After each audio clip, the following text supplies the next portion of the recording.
this lecture, we will review reconciliation and forgiveness. We will explore the ways that reconciliation and forgiveness inform interpersonal conflict and conflict resolution. There has arguably never been a more important time to learn about these practices, to reflect on what it takes to heal the wounds we carry from our past and/or ongoing struggles. What does it mean to pursue reconciliation? What does it take to express and receive forgiveness? How do we incorporate these practices in ways that will allow us to improve our ability to manage conflict? Let us begin by considering 3 brief scenarios that are common to many people's lives. Ryan and Justin are close friends and teammates. Ryan learns that Justin is making negative comments to others around the team, such as their players and coaches, etc., about Ryan's work ethics and his ability. Statements like, "Ryan is lazy. He's a lightweight on the field. Ryan has no skills." This negative evaluation has been going on for most of the season. Justin has not raised any concerns directly with Ryan about his performance on the field. Ryan feels betrayed, as any of us would, right? But he feels betrayed when he learns about Justin's comments and wonders if Justin is motivated by competition or by something else. He confides to other close friends. "Why would Justin say things like that about me?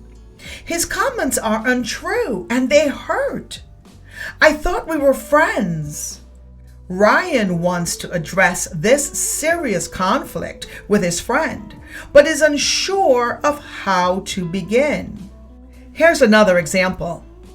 Constance has been reflecting on her relationship with her dad. She harbors deep feelings of hurt from her childhood about her dad's absence from important moments of personal achievement. She feels her dad demonstrated a lack of care and/or actively discouraged her from pursuing her interests. Constance is trying to decide on an approach to address her feelings of abandonment and overall discontent with this relationship. Her wounds provoke Constance to ruminate, "Could he not have showed up at least to my middle school or high school graduations? I don't want any gifts from him, but couldn't he have called on my birthdays? How do I get him to care when he hasn't seemed to even care in the past?" Here's another one. Janice and Carrie have been dating for nearly a year and just started to live together. One night, Carrie reveals some big news to Janice. "Love, I've decided to apply to graduate school in Arizona and California."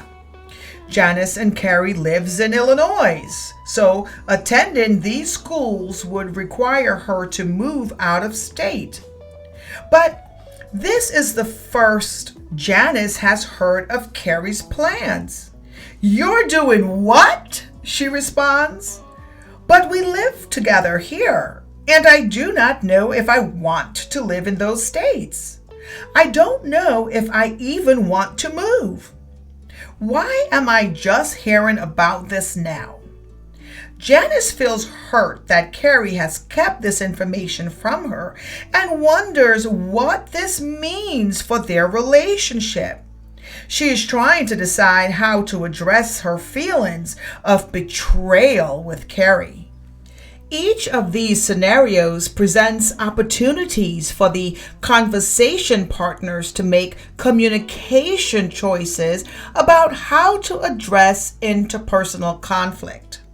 Although the conflicts may seem unremarkable, the decisions for each person, just as it would be for you, will contribute to a relational theory, a narrative about what they believe is good and proper.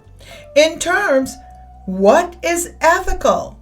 Now, I want you to think about this. What if you were one of the conversation partners in the scenarios I just gave?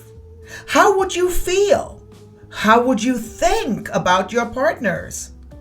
How would you respond? Come on now, I want you to really think about this. How would you respond?